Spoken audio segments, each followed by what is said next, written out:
the reverse sweep. But of course, MPL Philippines Season 7 is under the supervision and regulation of the Games and Amusement Board. Pasok na tayo dito sa Land of Dawn for Game 2 of Aura-PH versus BREN Esports, kung saan lamang na ng isang laro ang BREN Esports. Yan, early game with the Jawhead. Syempre naman, bakit ka hindi manggugulo kung meron kang ejector sa labanan? So BREN Esports, kuha pa rin nila yung purple buff. Oh, look at this grid.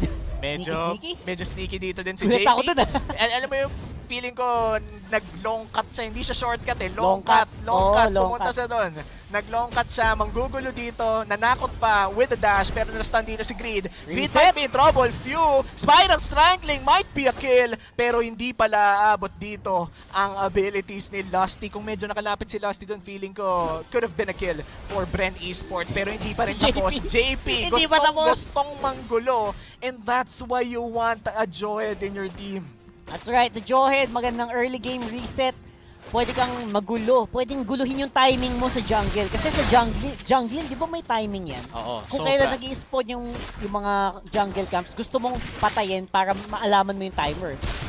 Pero dito wait naman, Lord Hades, Flap Teasy though, a little bit too tanky with that Esmeralda. Pero ako yung kinakabahan para kay Flap eh. Oo.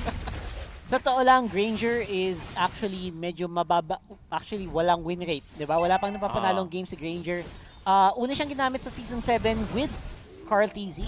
And yun yung sa Game 3 nila. And hindi din nag-succeed. So, sorry, Game 2. Diba? So, it was not a fun pick. Let's see if Aura can make it work.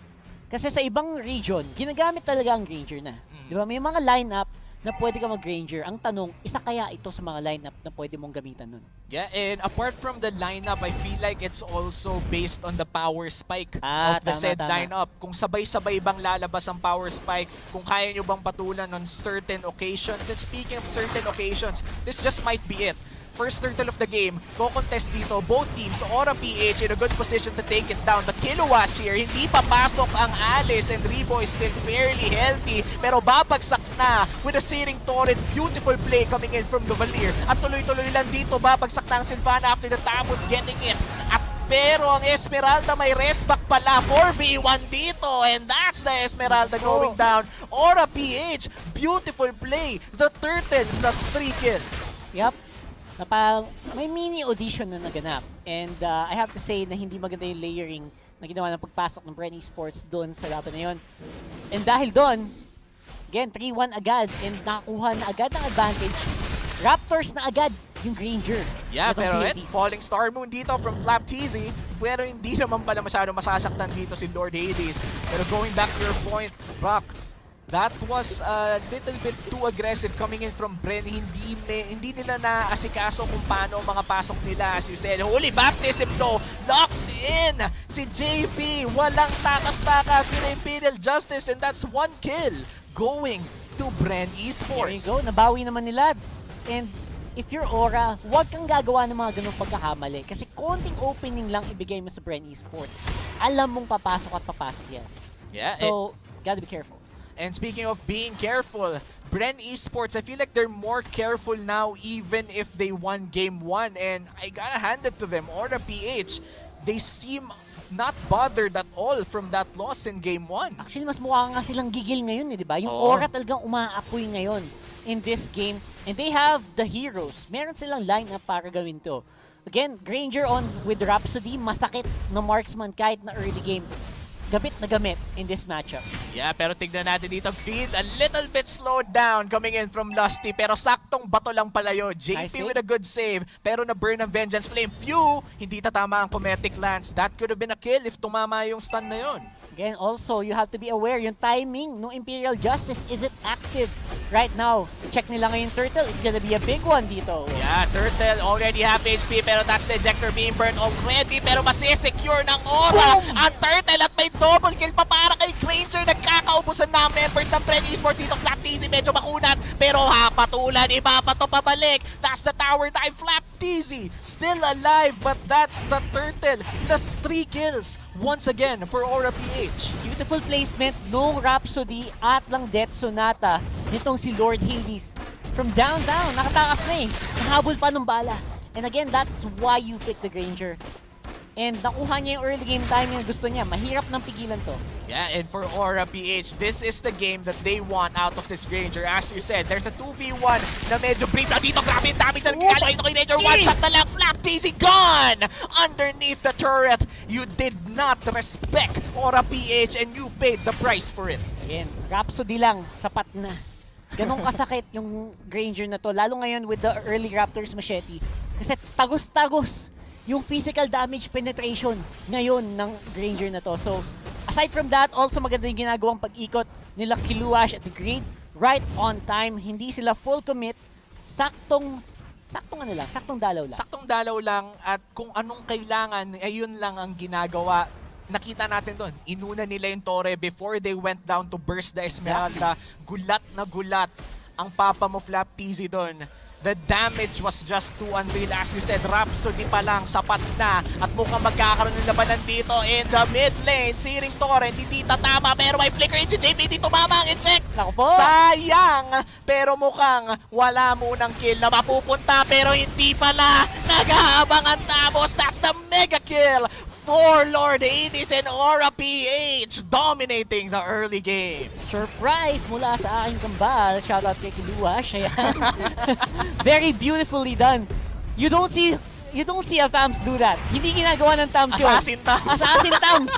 Men, kulang na lang, Lothar. Pero legit, iba talaga ang Aura PH. So BREN Esports right now will have to come back from this very hard. And speaking of coming back, Rebo tried to get that solo kill pero medyo tinangki niya yung Order of Brilliance dito. Galing sa Lunox. Hindi niya nirespeto yung damage. BREN Esports, I feel like it's already time to respect Aura PH. It is. Tama na. 21-16 na, tol. Medyo kailangan na natin mag-scale up. You need to take note of this Granger dahil talagang napakasakit na ng damage nito at hindi lang yun. Halos lahat ng members ng Aura PH ngayon sabay-sabay nag-power spike. Oo, lumalaki na yung lamang. Huwag nating paabutin sa A94 difference. Oo, sa A9. A94 difference na yan. 13,999. Yan ang magic number yan ang magic natin. Number. Pag lumamang ka ng Aura A94 difference, alam mo na. Alam mo na. Oo. Opo. It's the Oppo difference. Ibig sabihin lang nun nadala ng Oppo ang laro. Pero mukhang babalik na nga tayo dito sa Land of Dawn kung saan 10-2 ang kill score natin dito. Hindi ako nabulol. 10-2 talaga. 8 kills ang lamang ng Aura PH sa BREN Esports. 7 minutes. Mag-8 minutes inside this game. Gigil. Ito yung gigil na Aura. Pag binigyan mo silang lineup na kayang gumalaw sa early game, gagalaw at gagalaw sila ng maganda and kita natin to right now. JP, great ejector. Yeah, flicker, stealing torrent, won't save it pero mapapatay dito si Rafaela. Carl TZ might be next. That's the Brody dealing so much damage pero kung damage ang usapan nandito ang ating mo Lord Hades with a double kill. Dagdaga mo pa, might be another kill. JP though, low HP. Hindi papasok dito si Rebo pero papasok sa likod na Lunox going in with the Chaos Ultimate. Grabe ang damage dito tong Rebo. Kaya mo bang mang 4v1? Nakita natin to napanood natin to There you go with the dive in. Except this time around, wala palang backup. So, it was difficult for Rebo to stay alive. At ngayon, ito na. Yung scaling na sinabi ko for that Granger. The damage is real coming in from the Granger and Lord Hades seems to be in a different form from himself from game 1. Medyo malayo, ang laki ng gap. And again, maybe it's because of the heroes talaga, no? Yung ibibigay mo sa kanilang heroes is yung mag-utilize sa prowess talaga, sa skill cap na meron itong si Lord Hades. Hindi natin nakita no game 1, pero right now on game 2, damang-dama mo, and the rest of the team can actually keep up. JP, ang galing din talaga niya mag-support at this point. Unbelievable din yung control na pinapakita ni Greed. So the rest of Aura is just holding, is just steady. Hindi sila masyado maasim, they're not overcommitting, and they're choosing their fights carefully. Yun ang tama nilang gawin. Yeah, and I have to agree, yung positioning din nila ay napakaganda. Let's look at the KDAs of Aura PH right now. 705 for Lord Hades. Wala ring deaths kay Benny Cutie. And for JP and the gang, tigi-isang deaths lang. Ibig sabihin, well spread out din. Kumbaga napipitas lang dahil sa trade kill, pero hindi namamatay ng walang rason. This is very important to take note dahil kung mamamatay ka man din lang sa laro, make sure may pinaglaban ka. Make sure may rason. Actually, I think yung balance is nahuli din ni Kiluash eh. I think yung off-lane na ginawa ni Kiluash, yung side lanes, napakahirap ding tapatan, which is the reason why sobrang free roam siya. Kahit saan siya pupunta ngayon, wala siyang katapat.